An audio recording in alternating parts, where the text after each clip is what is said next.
Assalamualaikum warahmatullahi wabarakatuh. Nama saya Ferry Ferdiansyah. Saya dari semester 3 kelas B.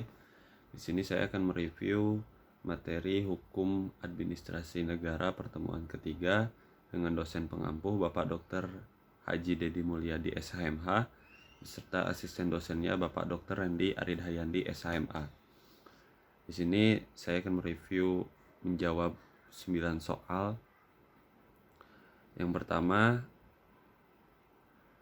berikan definisi hukum administrasi negara menurut Van Apeldoorn dan Djoko Sutomo.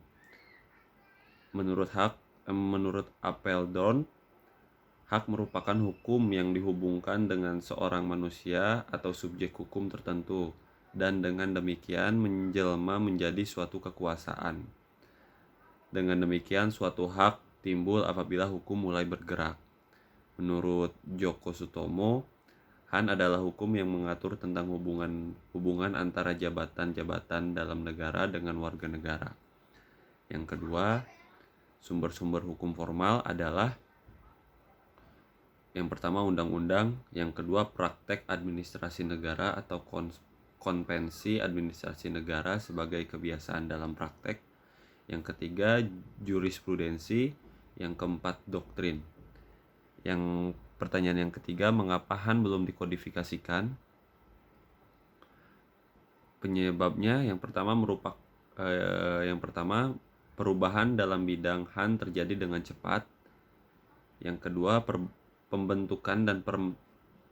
pembentukannya itu tidak dengan satu tangan. Yang keempat, jelaskan perbedaan HAN dan HTN.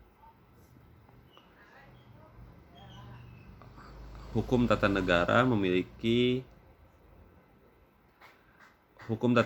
diartikan sebagai hukum konstitusi negara secara keseluruhan yang menyoroti hukum dasar daripada negara secara keseluruhan.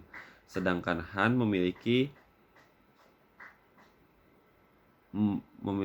menitikberatkan perhatian kita secara khas atau khusus kepada administrasi saja daripada negara.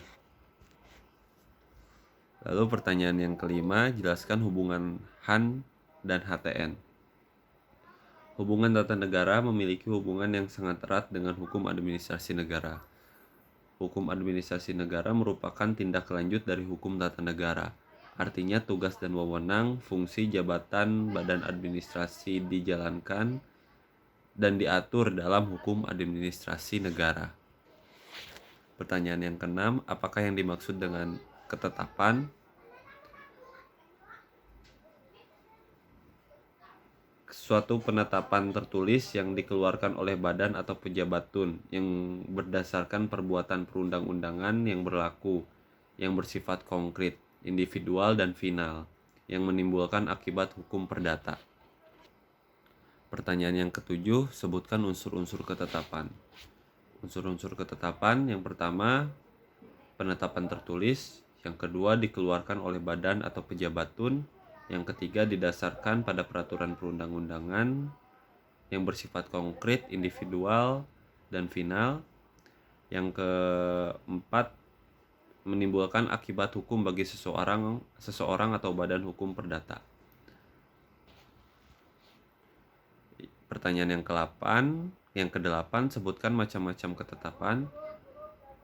Ada 4, yaitu ketetapan positif, ketetapan negatif, ketetapan deklarator, ketetapan konstitutif. Pertanyaan ke-9, jelaskan pengertian peradilan administrasi. Peradilan administrasi negara adalah badan yang mengatur cara-cara penyelesaian persengketaan internal administrasi negara dan persengketaan eksternal administrasi negara. Sekian review dari saya. Wassalamualaikum warahmatullahi wabarakatuh.